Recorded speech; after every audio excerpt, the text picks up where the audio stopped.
So I'm an organizer for meetup.com and for one of the clubs that's on that networking site.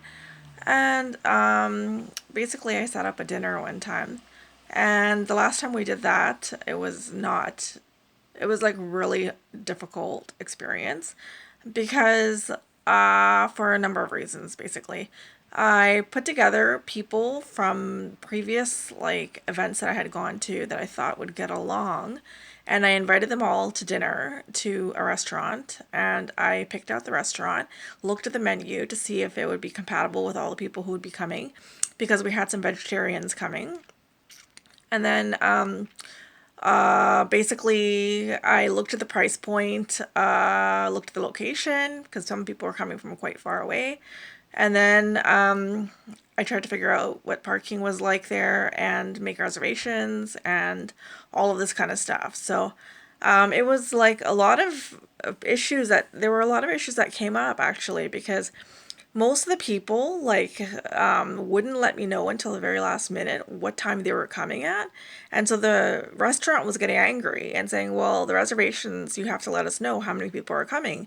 And I just kept saying, well, I don't know because they're going to be showing up late, so I'm not sure exactly like at this time how many people will be there.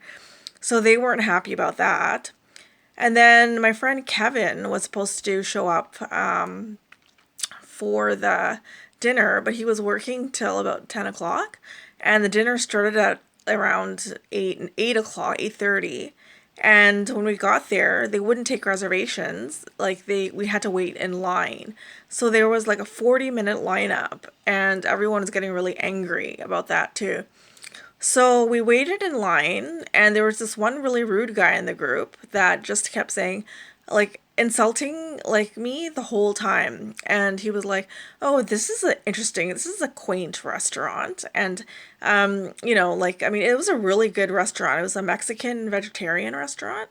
And anyway, because he's a vegetarian, I guess he's tried all the vegetarian restaurants in town. So he was just kind of like looking down his nose at me and acting like a jerk and basically saying, "Oh, like I've been here before," kind of thing. This is nothing new or whatever.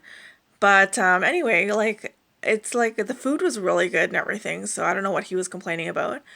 So yeah. So anyway, Carson came, Lena came, Vina came, and then her friend came, another Indian guy came, and Anthony came.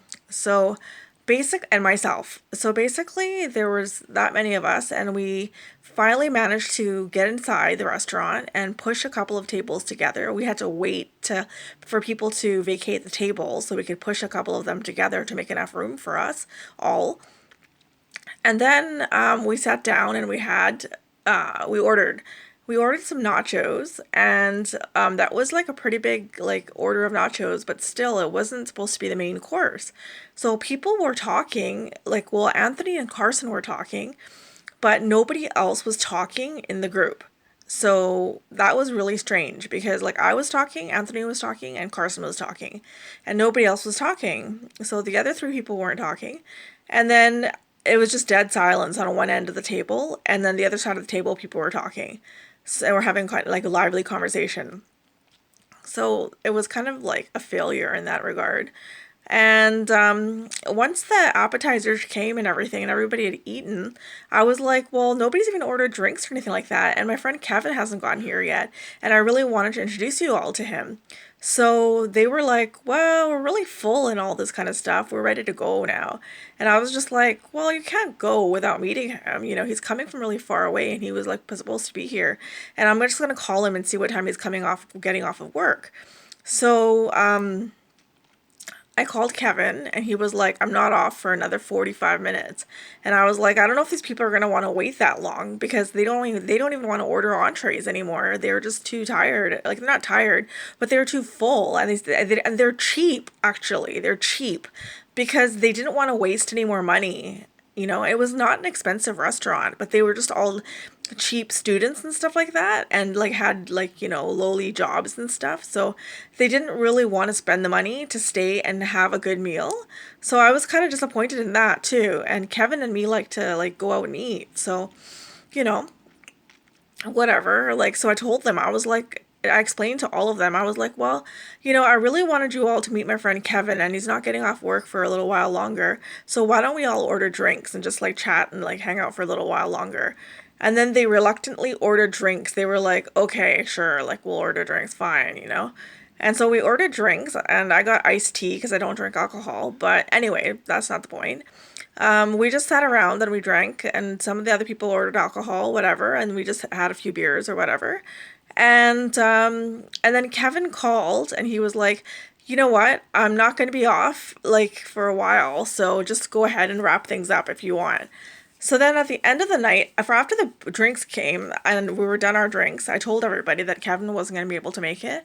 And I'm very sorry about that. But so anyway, like I lived just a few blocks away from the restaurant, but it was late at night and I had taken the bus there. So I asked the Chinese guy, I said to him, do you mind giving me a ride? I said, are you like, I live just 10 minutes away from here, like 5, 10 minutes around, 7, 10 minutes away from here. Do you mind giving me a ride home? And he's like, well, I'm gonna have to charge you. And I was like, charge me? And he's like, yeah. And I'm like, well, for what? And he's like, for gas. So I was like totally flabbergasted and like shocked. And he was like, yeah, like I charge everybody for gas because I'm a delivery driver and I charge all my customers for gas when I'm delivering food. And I don't want to waste the gas in my car because I can use it for deliveries and stuff. So like I'm gonna have to charge you. So I was just like, okay, like no problem. Like I'll pay, right? So I was just like so insulted that I had invited all these people to my dinner, and like I had made an effort to make everyone feel at home and like make them all friends with each other. And then in the end, I'm the one that was getting shafted because like he was like, "Oh, I'm gonna have to charge you."